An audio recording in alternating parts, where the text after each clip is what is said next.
রাজ্যে দীর্ঘ প্রত্যাশিত অভিন্ন দেওয়ানি বিধি বা ইউনিফর্ম সিভিল কোড সংক্রান্ত বিল এখনই পেশ না হলেও সোমবার এই বিষয়ে বিবৃতি দিলেন মুখ্যমন্ত্রী শুভেন্দু অধিকারী। এদিন বিধানসভার কক্ষে দাঁড়িয়ে তিনি দ্ব্যর্থহীন ভাষায় জানিয়ে দেন, পশ্চিমবঙ্গ জুড়ে এবার থেকে সকলের জন্য একটি সাধারণ আইন বলবৎ হবে। ধর্মের ভিত্তিতে আলাদা আলাদা আইনের দিন আর নয়। এই বিল পাশের বিষয়ে তাদের সরকার সম্পূর্ণ সংকল্পবদ্ধ।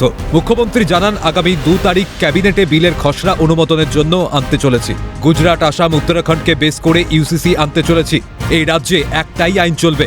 উত্তরাখণ্ড বা আসামের মতো পশ্চিমবঙ্গের বিলটিতেও জনজাতিদের আবেগকে বিশেষ গুরুত্ব দেওয়া হচ্ছে। মুখ্যমন্ত্রী ঘোষণা করেন, রাজ্যের প্রাচীন জনজাতিদের নিজস্ব সংস্কৃতি ও ঐতিহ্যকে অক্ষুণ্ণ রাখতে মূলত আদিবাসী, কুর্মী এবং মূলবাসী সম্প্রদায়ের মানুষ এই অভিন্ন দেওয়ানি বিধির পরিধির বাইরে থাকবেন। এই বিলের জন্য আমরা আগামী 2 তারিখে ক্যাবিনেটে এই বিলের খসড়া অনুমোদনের জন্য আনতে চলেছি।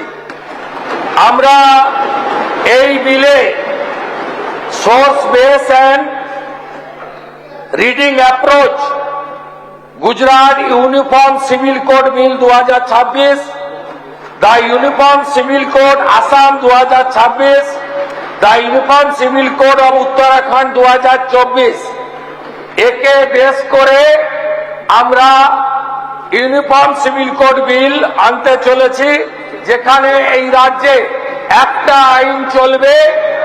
ধর্মের ভিত্তিতে দুটো বিল চলবে না। শুধু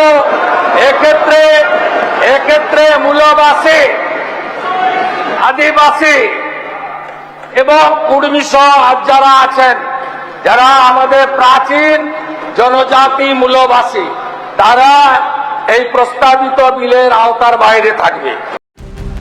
উত্তরাখণ্ড, গুজরাটকে অনুসরণ করে একটি বিশেষজ্ঞ কমিটি গঠনের প্রস্তাব দিয়েছে রাজ্য সরকার। এই কমিটির চেয়ারপারসন হবেন সুপ্রিম কোর্টের প্রাক্তন বিচারপতি রঞ্জনা প্রকাশ দেশাই। সদস্যবৃন্দরা হলেন একজন অবসরপ্রাপ্ত আইএএস অফিসার, একজন আইনি বিশেষজ্ঞ, একজন বিশিষ্ট শিক্ষাবিদ এবং একজন সমাজকর্মী।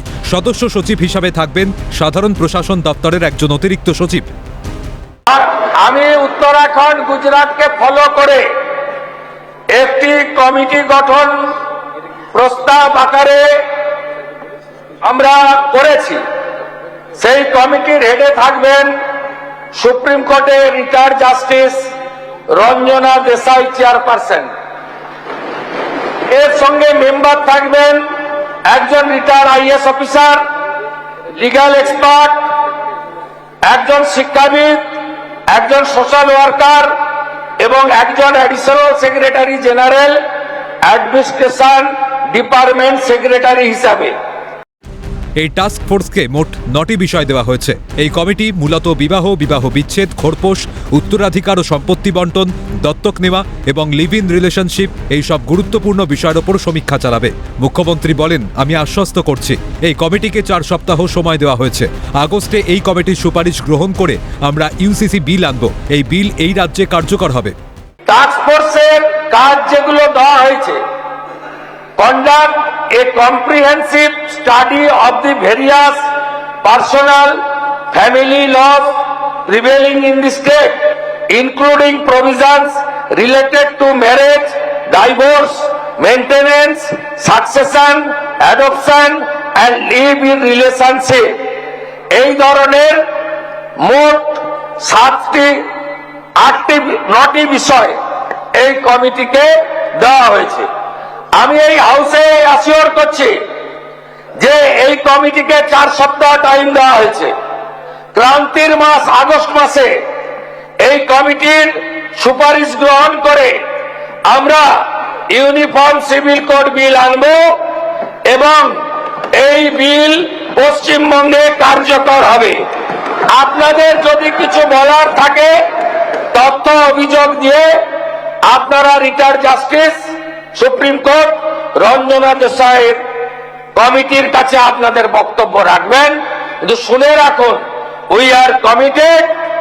আমরা সংকল্পপত্রে লিখেছি ইউসিসি পশ্চিমবঙ্গে কার্যকর হবে হবে হবে। এদিন বিরোধী বেঞ্চের তীব্র হইহট্টগোলের মধ্যেই মুখ্যমন্ত্রী জানান তাঁদের দলের পথপ্রদর্শক শ্যামাপ্রসাদ মুখোপাধ্যায়ের আদর্শকে সামনে রেখেই এই ঐতিহাসিক পদক্ষেপ করা হচ্ছে। ক্যামেরায় জ্যাকি সিং এর সঙ্গে সুদীপ্ত পালের রিপোর্ট, ক্যালকাটা নিউজ।